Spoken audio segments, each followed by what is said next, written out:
सिंधुदुर्ग जिल्ह्यासह इतर जिल्ह्यातील ताज्या घडामोडी पाहण्यासाठी सिंधुदुर्ग 24 तासला सबस्क्राइब करा आणि बेल आयकॉनवर क्लिक करा। सिंधुदुर्ग 24 तास सदैव तुमच्या सोबत। पुढील बातमी पाहणार आहोत विस्ताराने। कणकवली विधानसभा मतदारसंघाचे आमदार नितेश राणे यांची राज्याच्या मत्स्य व बंदर विकास मंत्रीपदी निवड झाली।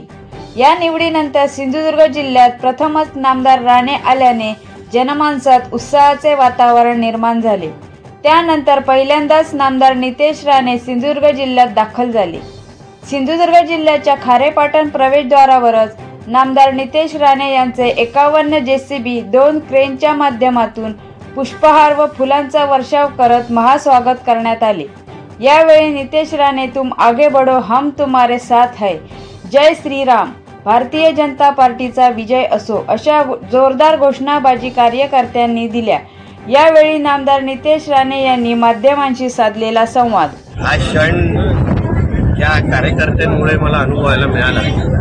10 वर्ष आमदार म्हणून काम करत असताना आमच्या भारतीय जनता पक्ष आणि महायुतीच्या प्रत्येक कार्यकर्त्यांनी स्वतःच्या भविष्याचा विचार न करता आमच्या खांद्याला खांदा लावून असंख्य आंदोलनं केली, मला साथ दिली, माझ्याबरोबर प्रामाणिक राहिले।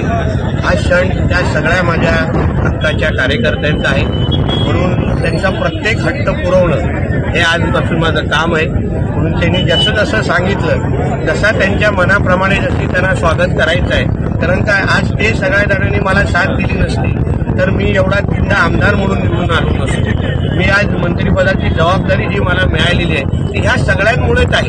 शेवटी हे कार्यकर्ते आमच्यासारख्या नेत्यांना, लोकप्रतिनिधींना ताकद देतात, आमच्या बरोबर साथ देतात, स्वतःच्या घराची पर्वा न करता, स्वतःच्या मुलाबाळांना वेळ न देता आम्हाला वेळ देतात, आमच्यासाठी कष्ट करतात, आमच्यासाठी घाम घेतात। म्हणून आज जेव्हा त्यांचा हक्काचा लोकप्रतिनिधी जेव्हा त्यांना आज मंत्री झालेला आहे तर प्रत्येकाला वाटलं पाहिजे की तो मंत्री झालेला आहे, कारण ते नसते तर आजचा क्षण नसता, ते नसते तर आजचं हे पद नसतं। म्हणून ह्या सगळ्या प्रत्येक कार्यकर्त्याचं हट्ट पुरवण्याचं काम आणि त्यांचं प्रत्येक ज्या पद्धतीने त्यांना माझं स्वागत करायचंय, जिथे मला उभं ठेवायचंय, जिथे मला कुठे क्रेनवर उभं ठेवलं असतं तेही उभं राहिलो असतो, मला बोलले असते की तुम्ही ड्रोनवर जाऊन बसा तिथेही बसलो असतो। शेवटी हे नसते तर आज आम्ही नसतो। म्हणून ह्या सगळ्या प्रत्येक कार्यकर्त्यांचं स्वागत स्वीकारण्यासाठी आज मी इथून आलेलो आणि माझा प्रवास आज त्यांच्या साथीने आतापर्यंत जसं करत आलेलो तसं पुढेही करणार। मत्स्योद्योग हा कोकणाचं अर्थकारण हे आंबा, काजू, सुपारी, मासे आणि या सगळ्या किनारपट्टीवर असलेल्या या सगळ्या गोष्टीला एकत्र घेऊन, या सगळ्या स्तंभांना एकत्र घेऊन सिंधुदुर्ग आणि कोकणाचा विकास हा आतापर्यंत होत आलेला आहे। सन्मान्य राणे साहेबांपासून सन्मान्य आमचे चव्हाण साहेबांपर्यंत, सन्मान्य अप्पा गुप्ते साहेब, या सगळ्या जे आमच्या कोकणाचे रत्न आहेत, ज्यांनी ह्या जिल्ह्याच्या, ह्या कोकणाच्या विकासाला मोठ्या प्रमाणामध्ये हातभार लावलेला आहे। आता हे महत्वाची 2 खाती जिल्ह्याच्या आणि कोकणाच्या सामान्य जनतेचं दरडोई उत्पन्न वाढवण्याची फार मला मोठी संधी आहे। माननीय उपमुख्यमंत्र्यांनी फार विचार करून की बाबा नितेशचा उपयोग कुठे होऊ शकतो, बारकाईने विचार करून त्यांनी मला ह्या दोन्ही महत्वाच्या खात्याची जबाबदारी दिलेली आहे। आता ह्या दोन्ही महत्वाच्या खात्याचा वापर करून त्याला जबाबदारी स्वीकारूया। कुठल्याही पद्धतीचा सुरक्षेचं आव्हान माझ्या कोकण किनारपट्टीवर किंवा माझ्या महाराष्ट्रावर येता कामा नये। तुम्हाला सगळ्यांना माहिती असेल की 26/11चा हल्ला हाही समुद्राच्याच माध्यमातून झालेला आहे आणि म्हणून असे काही एलिमेंट्स आहेत, असे काही विरोधी विचाराचे लोक जे आमच्या किनारपट्टीवर राहतात त्या सगळ्या गोष्टीवर माझा आता फार बारकाईने लक्ष असेल। सागरी सुरक्षा हा फार महत्वाचा भाग आहे। नुसतं विकास बोलत राहिलो आणि उद्या अगर कुठेही हल्ला आपल्या किनारपट्टीवर केला, अतिक्रमण जे वाढत चाललेले आहेत, CRZ आणि किनारपट्टीवर अशी अतिक्रमण आहेत जे उद्या आपल्याला धोक्याचे ठरू शकतात। काही अतिरेकी संघटनेच्या मानसिकतेचे लोक पण किनारपट्टीला वावर करतायत। गेल्याच महिन्यामध्ये काही अतिरेकी संघटनेशी निगडीत असलेले लोक रत्नागिरीमध्ये अटक झालेले ते किनारपट्टीवर राहायचे।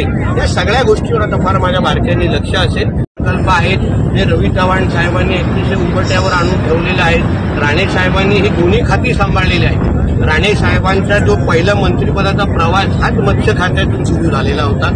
आज त्यांनी बंदर खातं पण सांभाळलेलं होतं. आमच्या चव्हाण साहेबांचा अनुभव चांगला या बाबतीमध्ये आहे. आमचे दीपक केसरकर साहेब आहेत, एकदा खासदार आणि आता आमदार असलेले आमचे निलेश राणे साहेब माझ्याबरोबर आहेत. असं आमचे अजित कोकटे साहेब इथे आहेत. सगळा अनुभव मी प्रचंड अनुभव आहे बघा माझ्याबरोबर.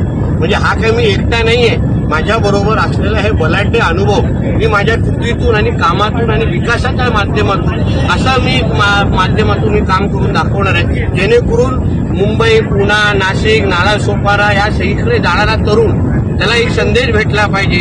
आता नालासोपारा आणि वसई विरारमध्ये राहण्यापेक्षा त्याला आपल्या कोकणामध्ये जाऊ, तिथे त्या वसई विरार, मुंबई, नाशिकपेक्षा चांगला पगार मिळतोय. अशा पद्धतीचं वातावरण मी माझ्या कोकणात आणि जिल्ह्यामध्ये दाखवून असतील उरलेले तर त्यांना मी उत्तर देऊ शकतो. औषधात तरी असले पाहिजे आणि त्यांना नितेश राणे काय हे चांगल्या पद्धतीने माहिती. 10 वर्ष नितेश राणेला काय काय अनुभव त्या लोकांनी दिलं, किती प्रेम दिलं मला, हे माझ्या विरोधकांना चांगल्या पद्धतीने माहिती आहे. ते सत्तेमध्ये असताना विरोधक म्हणून माझ्याबरोबर कसे वागले हे त्यांना चांगल्या पद्धतीने काही दिवसापासून आठवत असेल, कदाचित 15 डिसेंबरपासून आठवत असेल, तर त्यांना परत त्या गोष्टीची आठवण करून देण्याची फार प्रामाणिक जबाबदारी माझ्या खांद्यावर आहे, ती मी निश्चित पद्धतीने पार पाडेन. साहेब, या मतदारसंघातला देवगडवर नेहमी आरोप केले जायचे की देवगडचा आमदार हा कधीही मंत्री होत नाही, कधी सत्ताधारी होत नाही. तर यापुढे माझ्या देवगडवर कोणीही अशा पद्धतीचा म्हणजे कुठला काळा ठपका किंवा अशा कुठल्याही पत्रकारांनी अशा पद्धतीचा प्रश्न या पुढच्या देवगडच्या कुठल्याही लोकप्रतिनिधींना विचारू नये, अशा पद्धतीचा उदाहरण आता माझ्या निमित्ताने देवगडच्या आणि सिंधुदुर्गच्या इतिहासामध्ये मिळालेला आहे. म्हणून आता हा तुमच्या विचारलेला शेवटचा प्रश्न आहे. यापुढे कुठल्याही पिढीच्या आमदाराला हा प्रश्न विचारायचा नाही. निसर्गरम्य समुद्रकिनारे, वळणावळणाचे रस्ते आणि टुमदार मंदिरे पाहण्यासाठी पर्यटकांची पसंती नेहमी कोकणाला असते. निसर्गाच्या समृद्धीबरोबरच फिरताना कोकणात मनमुराद निसर्गाचा आनंद लुटण्यासाठी आलाय तर मग कशाला करताय राहण्याची चिंता. देवगड येथील Swami residency AC non AC rooms तुमच्या बजेटमध्ये उपलब्ध. संपर्क 91 75 11 0202 94 21 14 54 24 86 00 73 07 00. मग कसला विचार करताय, येताय ना देवगड येथील स्वामी रेसिडेन्सीला भेट द्यायला.